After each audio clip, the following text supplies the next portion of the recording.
Fiainam-baovao no misokatra ho an'ireto vondron'olona ireto. Anisan'ireo nahazo fanampiana avy amin'ny afary. Androany tonga nitsidika ny orinasa anjifa azy ireo amin'ny akora fototra entina hiompiana.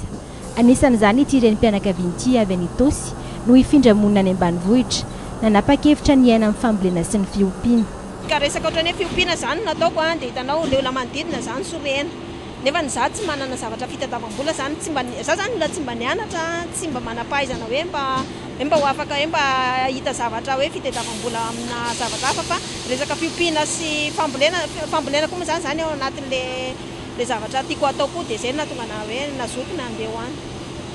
Akora fototra toy ny ampombo, fanampiana avy amin'ny Praiministra sy orinasa vaventy eto an-toerana ho an'ireto olona hifindra monina ireto. Fanampiana ihany, saingy anjarany tsirairay avy eo no manatsara sy mampitombo ny eo am-pelantanany. Zay efa amin'ny foana izay vahoaka ny trotron'ny fiainana efa be ny tsindry azolena sy ny herisetra izay nahazo anay dia ho anay zany anio dia miteny izay hoe ny tena lehibe indrindra aminay tompoko dia ny hoe asa ho an'ity tandrazany ity ny amelomany tsirairay va dia manjanany dia olona mahery ny 2 arivo no indray hifindra monina any ambanivohitra. Olona tsy nahita fanombiazana teto an-drenivohitra ka hitady ravinahitra any ambanivohitra. Hatreto tsy mitsaha mitombo ny fangatana ny hifindra monina. Pirofo fa efa leo ny fitadiavana eto an-drenivohitra ny maro.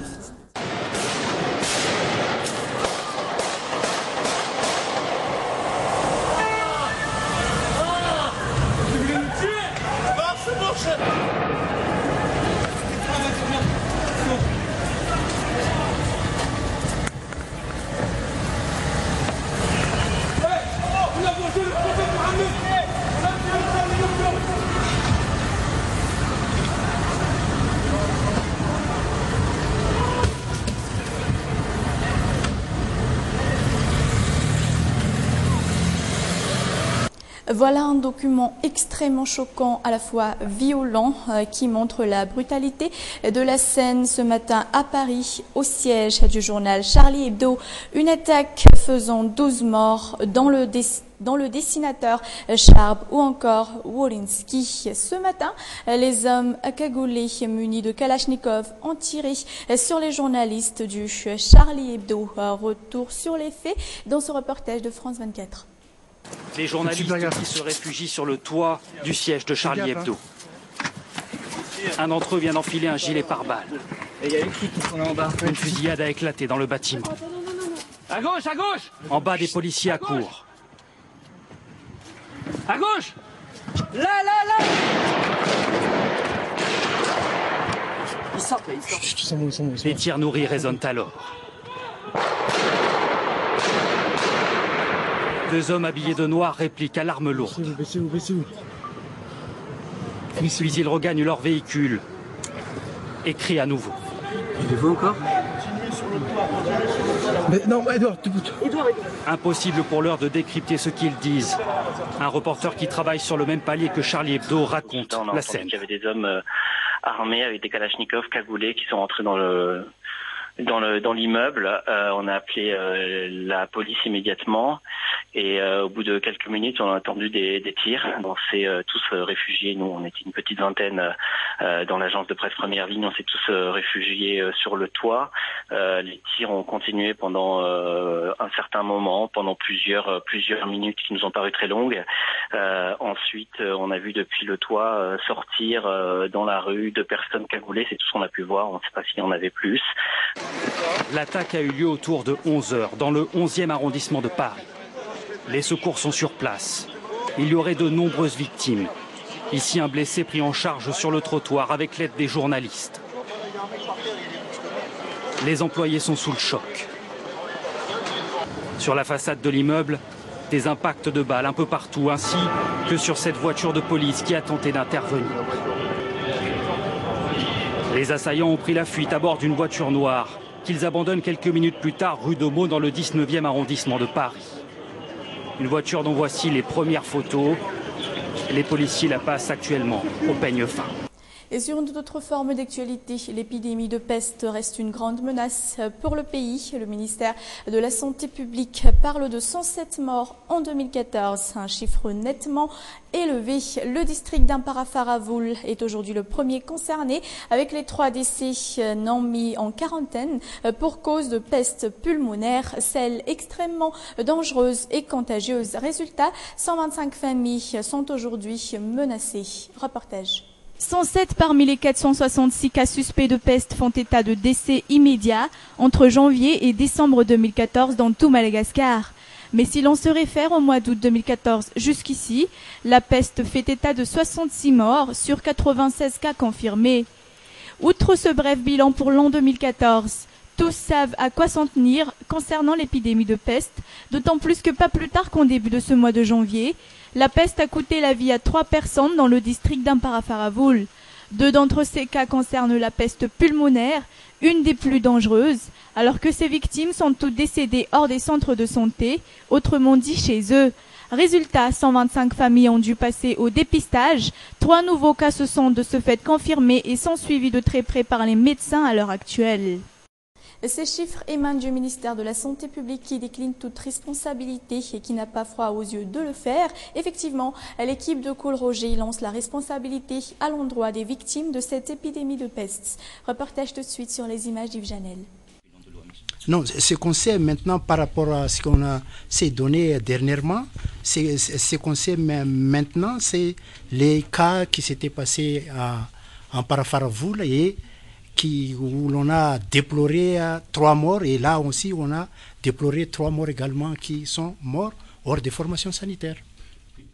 Ces déclarations du secrétaire général du ministère de la Santé publique représentent tout simplement une insulte à l'endroit de toutes les victimes de la peste dans le pays, lui qui représente pourtant le Premier ministre.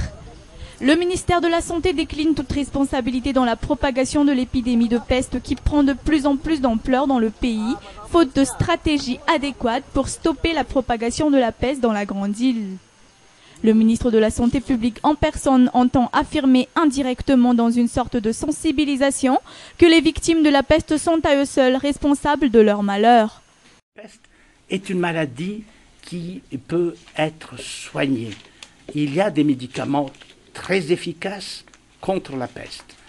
Il est donc recommandé, dès qu'on se sent, on suspecte quelque chose, des maladies, des adénopathies, quelque chose dans ce sens-là, des toux même, qui commencent à être trop persistantes, il est recommandé, et même dès le début même de la toux qui suit une peste, et plus encore, une toux qui suit un état de fièvre avec des adénopathies, il est recommandé d'aller tout de suite dans les lieux de santé, les lieux de soins, pour pouvoir subir le traitement, qui reste donc un traitement très efficace.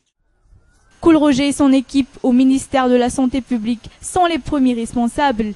Mais ils n'ont pas froid aux yeux en pointant du doigt le peuple malgache qui souffre déjà de cette propagation grandissante de l'épidémie de peste. Grève au sein de l'EPP Tanzimbat, une rentrée mouvementée pour les élèves de cette EPP depuis hier. Les enseignants FRAM ont décidé de suspendre tout enseignement. Aujourd'hui, les parents se sont mobilisés afin d'avoir les causes de cette décision. Un duel entre les enseignants FRAM et la directrice de l'établissement. Des enseignants disant ne pas recevoir leur salaire depuis 5 mois. Une affirmation cependant faussée et déniée par la directrice de l'EPP Tanzimbat. Problème d'emploi dans la capitale, je vous en avais parlé dans les titres tout à l'heure. Beaucoup optent pour l'élevage et l'agriculture. De ce fait, des milliers de personnes se décident à quitter la capitale et rejoindre les zones agricoles. Ce reportage est signé Anassou et Yves Janel. Une seconde chance pour ces groupes de personnes, récemment chanceux d'avoir gagné des terrains de la part de l'Afari. Hier, le nouveau départ commence. Visite de l'entreprise qui va leur octroyer les matières premières pour leur culture. Une de ces personnes ayant récemment reçu un don de terrain, cette mère de famille. Elle qui a décidé de quitter sa ville natale pour la campagne afin de vivre de culture et d'élevage. Je choisis le secteur agricole puisque je ne suis pas une grande diplômée. Je suis loin d'avoir fait de grandes études, raison de quoi je choisis l'agriculture et l'élevage comme gagne-pain. Des engrais et écorcettes de riz, des aides venant du Premier ministre ainsi que d'une entreprise dans la capitale afin de pouvoir faciliter les premiers pas de ces gens ayant pour but une nouvelle vie. Des aides qui néanmoins solliciteront le début. Chacun devrait se pourvoir à lui-même pour survivre. Nous luttons comme nous l'avons toujours fait d'ailleurs pour la cause des plus délaissés. Notre objectif c'est de trouver et offrir un emploi décent à tout un chacun, puisque tout le monde est en droit de travailler et de subvenir aux besoins de sa famille. Actuellement, 2000 personnes ont déjà été envoyées vers la campagne. Des personnes qui n'ont pas eu la chance de s'enrichir dans la capitale. Jusqu'ici, les demandes de transfert ne cessent de s'accroître.